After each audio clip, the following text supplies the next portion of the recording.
Yo guys, what is good? I am back on your screens for another YouTube educational short. And today I thought I would come and talk to you about managing emotions through bodybuilding. So this is something that I think a lot of us will struggle with at some point. I'll hold my hands up. I'm quite an emotionless person, quite robotic, quite, regimented. But even then still, I have moments where doubt will creep in, or that little internal voice will start niggling away, and of course the emotion sets in. And this is something that I believe the more we can control, the more optimal we'll become. And obviously, yes, this is why having a coach yourself is paramount, because they don't have the same rose-tinted glasses that you do.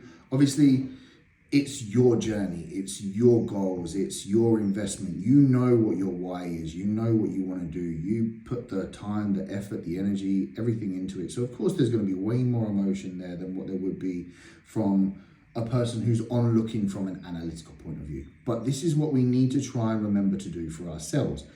If we look at things through those rose-tinted glasses consistently, we're going to be ruled by our emotions, and our emotions are not always the best point of call. They're not really the thing that we always want to listen to. So if we use a prep, for example, there's multiple scenarios and multiple situations in which this can be applied to.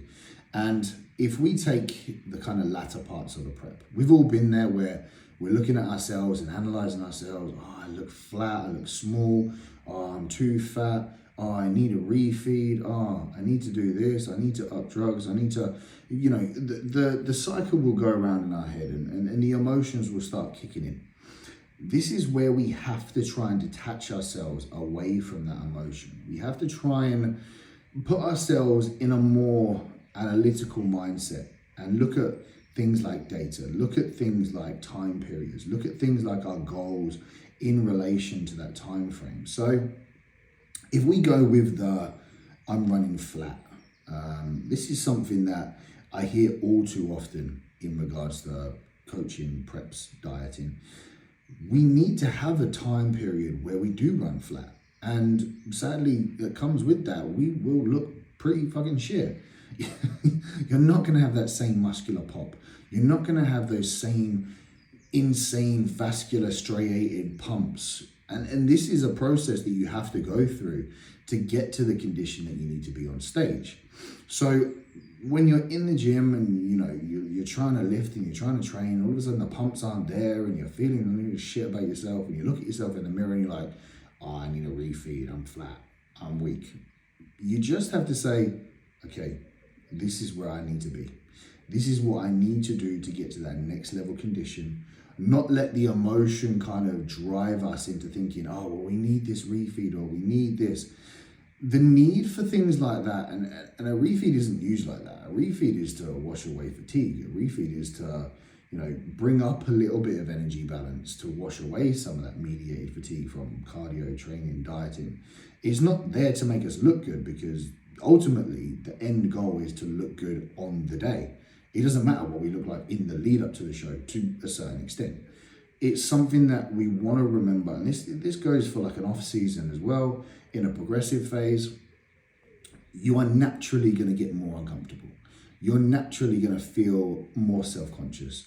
You're naturally going to look at yourself in your check-in pictures and miss those striated glutes and insane pumps and vascular lines. But it's part of the process, to grow and to improve and to make those changes that you need to from season to season.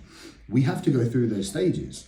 And if we're constantly driven by the emotion of wanting to have this self-fulfilling kind of happiness, or the emotion of, oh yeah, I feel good, I look good, like, of course, yes, we don't want to get sloppy and just get fat as fuck, because that's not going to be optimal at all. And same within a prep. We don't want to be constantly pumped and looking vascular and sick, because we're not going to get truly conditioned for the stage. We need that time period. And sometimes this is where it's optimal to have the coach that says, no, this is what we need to do. This is the course that we're going to stick to. Because of course, when you're tired and you're hungry and you're feeling weak, your mind is going to tell you that you need more food. Your mind is going to tell you that you want more drugs. That's not always the best course of action. Now, if I give you an example here, I am currently a kilo over my weight cap. Now, I've got a couple of weeks to get under that weight cap, which is easily done. But there could be a point in this prep where my mind is like, oh, I'm weak, I'm tired, I need a refeed, or oh, maybe I should bump up drugs because that will give me an extra boost. What's that going to do? It might fulfill that emotion and it might make me feel better in regards to leading my emotions. But what happens if the scale weight jumps up from that? What happens if it doesn't work? Again, I'm not giving myself the best possible chance here. I'm not giving myself the best possible runway. This is why you have to stick to the course. You have to stick to the plan. And as cheesy as it is, and as much as I hate the saying, you do have to trust the process. You have to go through these stages of feeling shit, of questioning yourself, of doubting things, because it's all part of the process of what's happening. You know, if you're not looking at yourself at some point in this prep going, oh man, I look like shit, then you probably haven't dug deep enough, and you're probably not at the stage that you need to be to get truly conditioned for the show. And this is why we have to take away that emotion. We have to take away those factors that try to lead us into those emotionally driven kind of responses, because that's not what's going to give us the best possible chance. It's not what's going to give us the best possible outcome.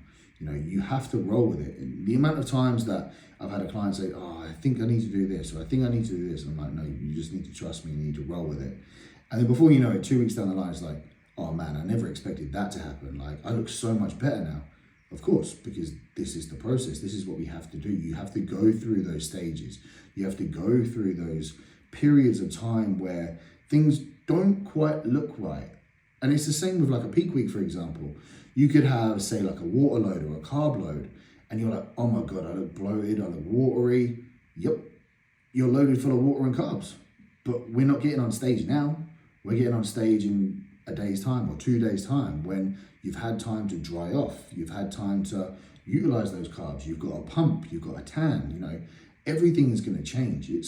It's reminding yourself that what we're doing right now is to lead up to this one specific moment. And it's that one specific moment on stage that we need to be 100%. Not when you're in the gym getting a pump, not 2 weeks out, not 4 weeks out.